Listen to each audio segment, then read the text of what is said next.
She was even like, you can stay up as late as the other mom wants. Like as late as like the other mom lets you. Like insinuating that like we, of course, like mom makes us go to bed by this time. Right. But she's like, if you're in someone else's house, like it's their parents' It's their rules.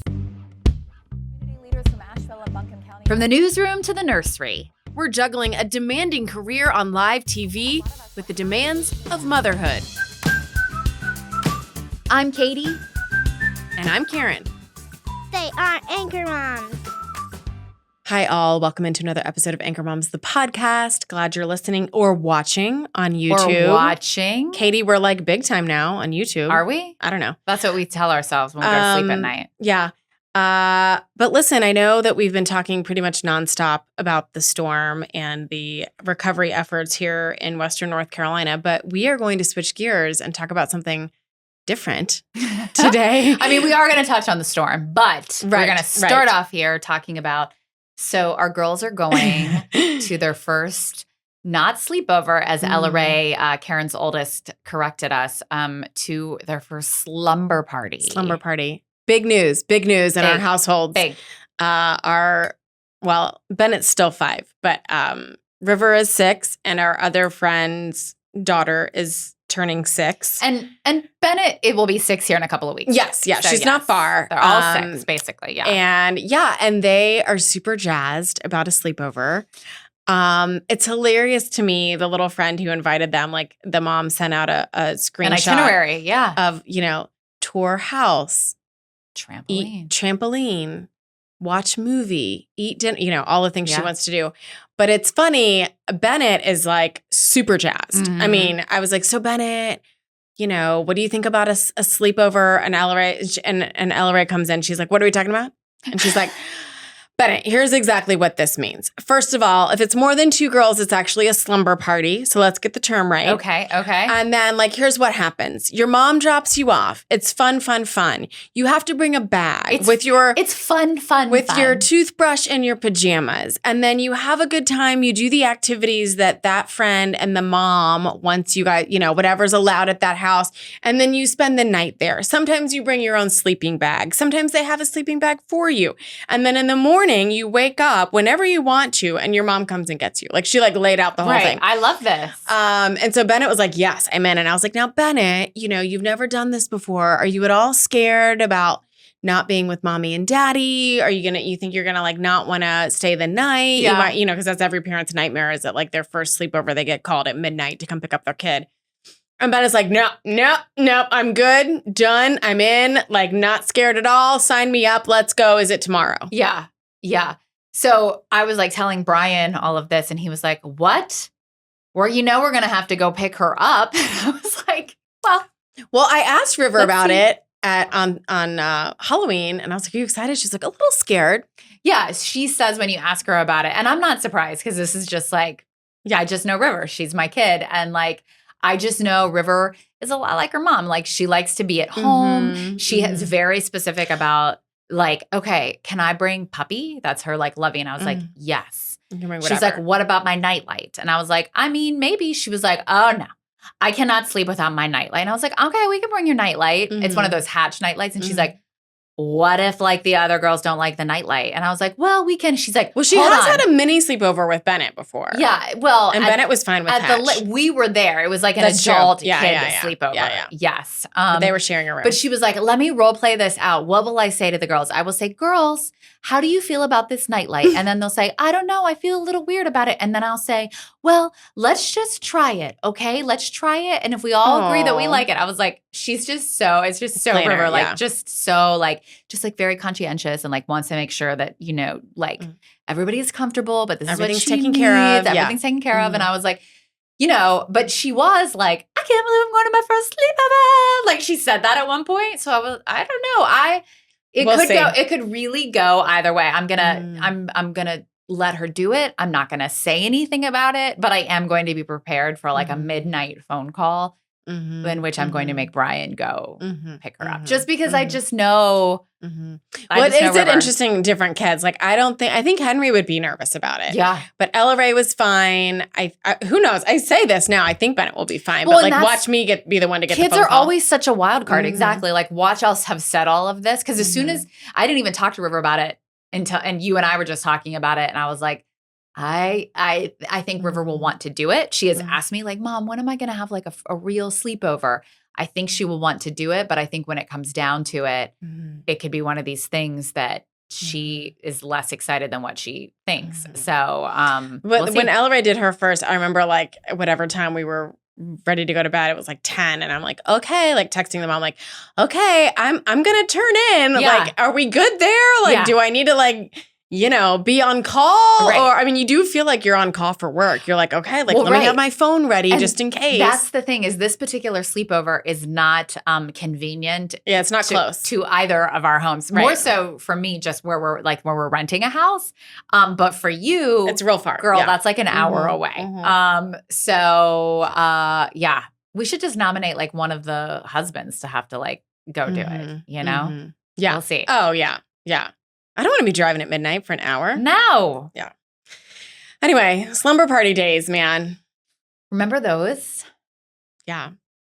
I mean, it was funny hearing Ella Ray's like description of it. She was even like, you can stay up as late as the other mom wants. Like as late as like the other mom lets you, like insinuating that like we, of course, like mom makes us go to bed by this time. Right. But she's like, if you're in someone else's house, like it's their parents' rules. So like you can do whatever as long as those parents approve.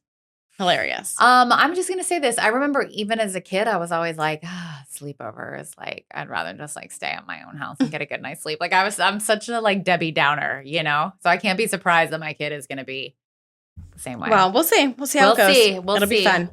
All right. This first article is back to Helene coverage. It's from the Asheville Watchdog, which is a local group who does this newspaper, online paper here. The headline is, amid all the doom and gloom in the wake of Helene, we should celebrate the good stuff we've seen. We talked about this a little bit in the previous episode, if you listen to that. But the author kind of describes how, and this is totally true, now we live in this pre-Helene, post-Helene world. I mean, it's so interesting that it does bring back thoughts of COVID, but just different, right? When COVID happened, I remember being like, oh, wow, this is like, it was pre-COVID or post-COVID and everything's changed now, right? And so it's some of those same sentiments, but it talks about how, and this is a journalist who's covering the news here, and certain interviews that were really hard for him. And I've certainly been there myself as well. Some of these areas, you go out in the field and you talk to people, it's absolutely heartbreaking. And he says it's not a matter of if you break down, but when, which I think is totally true. He talks about this one family that we've covered and you've probably heard about in the news. They lost 11 members of their family in this storm. It's really hard to cover this day in and day out for some folks, but at the same time, you just see people coming together and helping, and that is what helps you, I think, as journalists get through it, and also just as community members here. One of the worst areas hit was Swannanoa, where this we were there the other day. I was there for working on a story and talking to a man, and I couldn't help but notice that his home was washed away. He's got nothing. He's like, I have no money. I'm on disability. He's living out of a trailer, a camper that was donated to him by a church. And he's like, I've got nothing. All I have is this one little acre plot of land that was under 20 feet of floodwaters, and now I don't know what I'm going to do. But he kept laughing. Yeah. He was, kind of making jokes about everything, right? Like, what are you going to do? Like, FEMA, give me something here. Like, throw me some money. I'll take whatever you can give me. And I finally said to him, like, gosh, you just have such a good attitude about it. And he said, what does it do to cry? Yeah. Like, either I sit here and cry or I just realized that this is part of God's plan, and I don't know what the answer is. I don't know why, but I just have faith that it'll get better. I've got this one little patch of land. My people are okay. Like our direct community, this little spot didn't lose anyone. Yeah. And it just kind of reminded me that, and he talks about this in this article, I think it's just a matter of your perspective and your attitude coming out of this and trying to focus on the good that we're seeing come from this rather than, this guy was like, look, if this church hadn't donated this trailer, I'd be living in my car. So I'm doing better than I would have been. Right. Yeah. He John Boyle, this writer, by the way, I've known a really long time. He lives here in Asheville. Yeah, he's a good guy. We actually judged a honey contest. He was sat next to me. We were both judges at this honey contest earlier this year. So pre-Helene. Pre-Helene. Yeah. Pre-Helene. And so he has lived here a long time and he really has the pulse on this community. And so when he writes this stuff, it's especially poignant just because I can see him writing this and I know how he interacts with these people. But he writes, one of the Helene victims said, the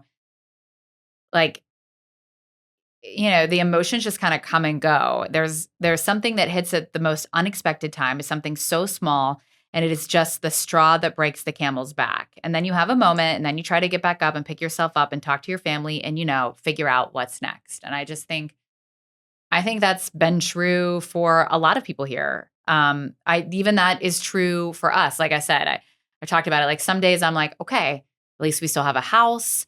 My family is okay. But then I go there and I just look at the utter destruction that is my house and our yard and our neighborhood. And I'm just like, I have really bad days. It'll put me in a bad mood for 2 days until I'm finally okay, you can't you can't live your life like this. You just have to appreciate the good things and the good that people are doing and just go from there. Because if you don't laugh, you'll cry. Right? Yeah. And there is so much good happening. And I think you can see it no matter where you are, no matter what area of town. I mean, it's just the stories that we've heard about and that we've done are just, it's phenomenal. Yeah, this is a good article too. We'll link it in our show notes, like we do all of our stuff. But it really just talks about good insight into it's good insight into how people are suffering, and then what are people doing to overcome it, and how people are helping people overcome it. My moms might help you overcome your dry skin. Oh. Good segue there, Katie. This is our Mom's the Word segment. It's where we recommend something that you probably want to buy or use, or I don't know, if you're Karen. It's probably for your kids. It's probably for your kids or your dry, cracked feet. Okay, I feel like we can stop bringing up the dry. Are we done with Are we done with that? Is that over for you? Gregory was so embarrassed that I talked about that on the podcast. Why? Because it's like, but it's useful. I have dry, cracked feet, and I'm 42, and I really wanted a way to improve them. I think, listen, if it's helpful, if it's useful, we're gonna tell you about it. It's a bit embarrassing. We're gonna tell you about it. Okay, what you got? What you got? This is pretty affordable. You've seen those? Have you seen those? It's like THAYERS brand toner. It's like a face toner. Spell it. THAYER. Oh, okay. Yeah, THAYERS. So I used to use the one that THAYERS. THAYERS. THAYERS. You can get it on Amazon. It's $11.21, which I knew Karen Zakalak would have spread. I mean, she's probably going to go and buy some of this right now. So I used to use just the regular old witch hazel one. But now that I'm old as well and probably have cracked dry feet too, I use the Milky face toner one. Wait, is this for feet specifically? No, it's for your face. It's a toner. Okay. Toner. Sorry, a toner on your face. Got it. Okay. And I got to tell you, I've been using it for a couple of months and I quite enjoy it. It's my face is, again, more than you need to know, but my face is so dry. My skin is so dry the older you get. And this is so affordable. I use it every day. And it has, I don't know, some mushroom extract in it, blah, blah, blah. Yeah. But, it's affordable and it works. Great. You're welcome. You can find it in our show notes. You can find it in our show notes and on Amazon. Yeah, we'll link it there. This next article is from Deseret.com. And Cry Daddy, you've heard it before, but it's true. It's okay to cry. This story, this article cracked me up. This dad, he has a 6-year-old daughter, and the dad is a big crier. And he talks about all the like funny places that he has cried in front of his daughter. And he writes, I can see that it's sometimes a little awkward for her to navigate my emotional outpouring. Her reactions have ranged from making jokes about it to outwardly asking me to stop crying in public. It can feel awkward for me too, honestly. It always has. He talks about how growing up in the 80s and 90s, it was awkward he just knew he was a crier, and his dad was not a crier. And so because he knew he couldn't cry at home, he would find himself crying in public places. But it feels as though now he has sort of accepted it. He says, despite my being self-conscious about it, the social implications imbued by my innate ability to really just let the tears flow, he's happy to see that his daughter sees it and that he wants her to see him being vulnerable. And research shows that is a good thing, that vulnerability in parents is powerful. According to a study, emotional regulation is socialized through processes. We talk about this all the time on this podcast. It's less about what you say and more about what you do in front of your kids. So, in other words, a healthy emotional vibe in a child's home life gives them the tools to regulate their own emotions. Kids model what their parents do more than what their parents say. The magic is in the modeling. He also says that, researchers also say, like, before you get real crazy with this crying, remember that you might want to dial it in just a little bit. Constantly crying in front of your kiddo and knowingly or unknowingly ask them to be your therapist can also have negative effects. So it's like you want to cry, but also remind them like you're safe. You want to sort of promote like you're crying, but you're strong while doing it, right? Well, I think if a kid has a dad who's like always crying, it's or a mom or anybody who's always crying, it's that's like problematic. Problematic. Yeah, right. It's not good. Yeah. Right. One of the quotes was, a healthy relationship with your emotions means knowing what you feel and how to express it. And I think that's spot on. And that is what we're trying to teach our kids. There's so much talk these days about big emotions, big feelings, and that's something we try to talk to our kids about. It's okay to have those, but how do you deal with it? How do you cope with it? Right. And, I've definitely cried this past month and a half. And my kids have seen me, which I think is okay. But I do agree that you just have to be careful. You don't want it to seem like you're in a really bad place. Yeah. And that means your whole family is in a bad place. Right. And I've tried to say like, look, sometimes like it's just hard to. But you do as a parent, you do have that sense of like, you don't want to let them see you cry, right? You don't, or at least I do.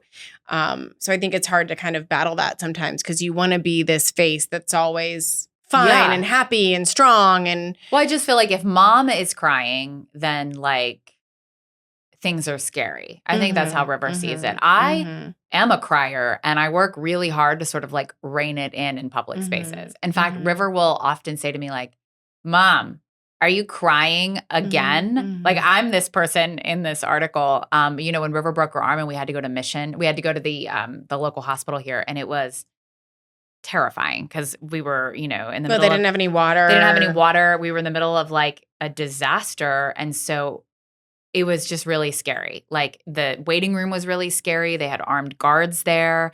There were people. I mean, there was easily 100, if not more, people sitting in the waiting room. Like they were triaging people. It was just like terrifying. Brian couldn't go because we had a tree on our house, and they were coming to get the tree out of our house. And so it was like, okay, we have to like divide. We have to divide and conquer here. And I was like tearful the whole way to the hospital. And then I got there, and when I walked in, I started like tearing up right away. And River was like, "What? Why are you crying?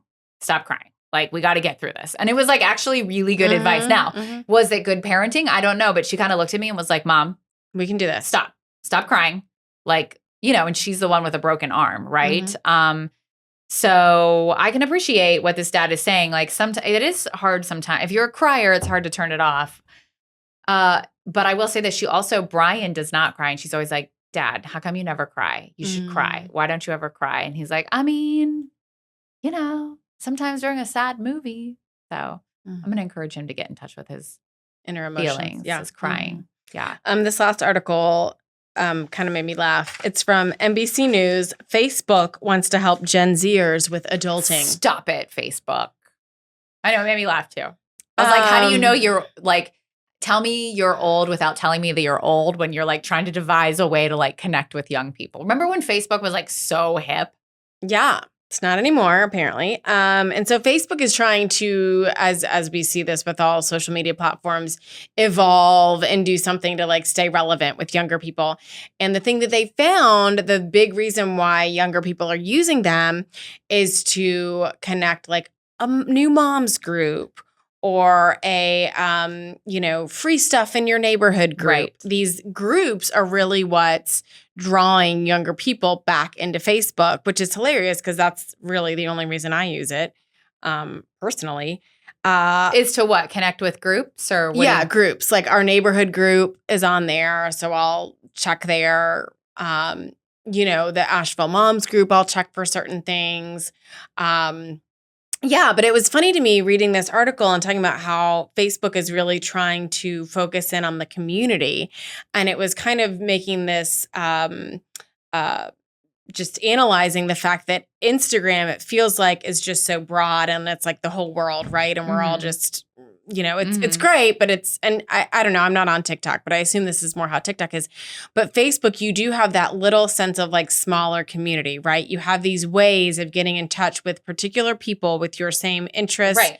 Like, well, and they're doing it. That's what they're trying to do, and it feels like they're doing a good job. Like, you didn't know it until you read this article, but after you read the article, you were like, oh yeah, because like there's no Instagram group for like local moms, right? Right. They don't have hashtag, that, right? You follow a hashtag, which I guess do people do that? I don't ever follow a hashtag. Yeah, but they don't. It's not quite as easy. Yeah, and it's not as curated as well as Facebook. Like I can't. You can go to that hashtag, but people just don't engage to it as much. And, that'll pop up. If people use that hashtag, it will pop up in your feed. But even like not to bring it back to Helene and the storm here, but I've been amazed at the local groups that have sprouted up on Facebook, whether it's, moms, hey, does anyone know where you can get diapers or formula or housing, like these different groups that have popped up so quickly that are an amazing resource. I mean, able to provide information and actual help to people when, not that our local agencies and organizations aren't trying to do the same, but this is just a real-time way that you can connect with people very quickly. Well, and there's like a missing, have you seen this? There's a missing from Helene, like North Carolina, Tennessee. And I don't think that's like an official group. They have you can fill out a spreadsheet. You can post pictures. It's been a really good resource. From what I have seen, I have visited it a couple of times for people that were looking, especially in the immediate aftermath, looking for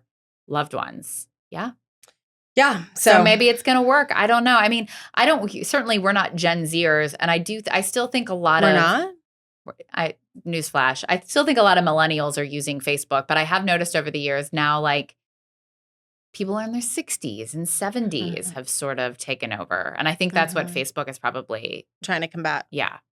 So I have a little win. Okay. It's actually a win from both of us. Okay.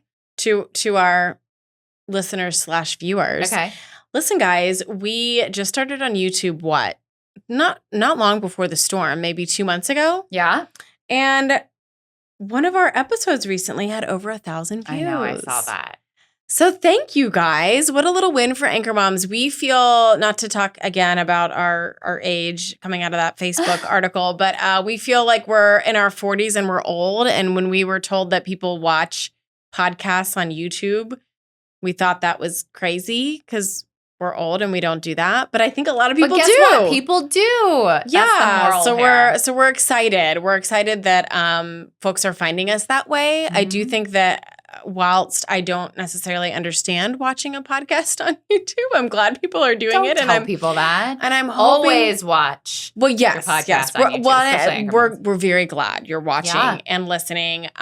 You can also comment. We've been getting a lot of comments lately, so we're trying to respond to those and just open up that conversation more. But we're just grateful for everybody who's showing some interest in the old Anchor Moms. Who's watching but also listening. Exactly. And if you listen and watch both, like if you do both, then I mean, what does that make you, a super fan? I don't know. You should get a keychain or something. We'll send you like a bumper mug. sticker. Yeah, a bumper sticker. That's more our speed. And in case you're wondering, you do go to the WLOS News 13 YouTube page to get to the and then click on podcast. It'll pop right up. Yep. Yeah. So keep watching us on YouTube. Keep listening on the old, keep on keeping the old on. way. And thanks for being here for our journey. Bye. Anchor Moms is a Sinclair podcast produced out of WLOS in Asheville. We're your hosts, Katie Killen and Karen Zakalak. Anchor Moms is edited by Matthew Yates. For more information on the topics discussed in this episode and to stay up to date on future episodes, follow us on Instagram @AnchorMoms. You can follow Anchor Moms on Apple Podcasts, Spotify, or wherever you get your podcasts. Know a parent who could benefit from this week's Anchor Moms episode? Your recommendations help our show to grow, so spread the word.